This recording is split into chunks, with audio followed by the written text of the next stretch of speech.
we're in the Waterstones Cafe. Why we have? I mean, we're in a leading London bookshop,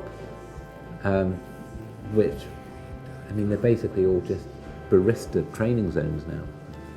So that's where we are. So there's going to be a lot of hot steam throughout this fluffed reading, which we're going to do with no energy, which you're probably going to watch on an iPhone.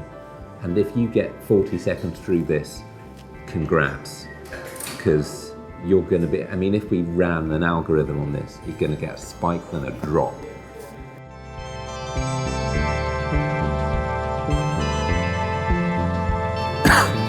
Hello, this is Walter. The Nameless Publisher. Nameless Publisher. We're inside a espresso machine oh, that's lovely set dressing. There are 2 copies available of the book. This is a reading from this book, The Grip of Film.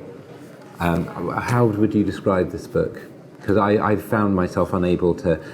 Walter agreed to publish this book. So I don't know, what's it about? It's the character called Gordy Lesure, or Lesure, depending on how you want to say it, who, I suppose I should maintain eye contact at some stage to one of these cameras, who is a blowhard who thinks cinema reached its apex in the 80s and that everything since and before was just awful. And he's a macho, misogynistic, racist. He's someone I identify with, and yeah, he mainly writes about Steven Seagal and other greats. Yeah, everybody wants to write a screenplay, and this is how to do it. Okay, this is, here we go. So this is the start of it. The idea is I've edited his book to help him. So this is, I can't read out as well, so this is, sometimes I get tweets saying, will you do an audiobook? And this is my reply to that. As in, I shouldn't. Anti-Foreword by Richard Ayoade, that's the pronunciation. If I've recently learned one thing, it is to never again accept a 2-book publishing deal. I've also not read this since I've written it, so I may lose confidence during the reading. I've come to realise that I don't have ideas as such, and if I were to have one, I certainly wouldn't consign it to the anachronistic abstraction of prose.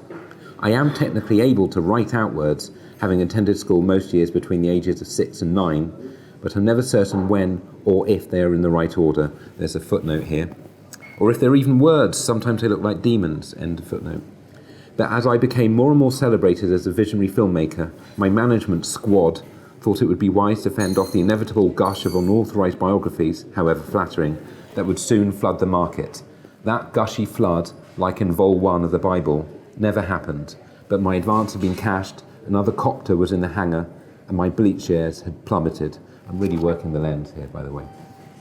1 week later, I delivered the first and final draft of what I wish was my only book. Its title, Ayoade on Ayoade, A Cinematic Odyssey. Walter does come in, by the way. This isn't entourage, there's a point to this. Sorry to point. The book became an instant bestseller, but the critical response to AOA:ACO deeply upset me. Another footnote here. Second footnote. Eulogies are so limiting. What about the things you forgot to praise? End of footnote. I retreated, wounded, leonine. The word. It's not common. To one of my Ipswich compounds. Used to be Ipswich based, now Peckham based. And immersed myself in the local culture. 2 years later, I put on 30 pounds and developed a serious lip salve addiction. One of those things was actually true. At one point, my lips were so soft I could barely hold in saliva. I sat dribbling in the town centre, ploughing through candy floss while nursing a Jumbo isotonic sports drink, its increasingly non-directional sports nozzle foiling my desperate attempts to rehydrate. This feels long as a read. The whole thing feels long, but it's going to pick up when the dialogue comes in. Tears, Lucozade and spittle had drenched my jodhpurs. A crowd had gathered. Footnote, this was coincidental. A new Greggs was opening and people wanted to taste London food. I'd hit rock bottom. My mobile phone sounded, but my hands, tacky with floss, could not slide to answer. I had to call back at my own expense. We now go into dialogue. Ayuwadi. I probably don't need to say that because I am You're here. Ayuwadi. Okay, you're the nameless publisher. Yep. Hello? Why are you doing a Mick Oh, Jagger I probably should impression? have done it like Mick Jagger. Hello? Why are you doing a Mick Jagger impression? Who much looks on? Who is this? It's Walter, your nameless publisher. Something interesting's come in.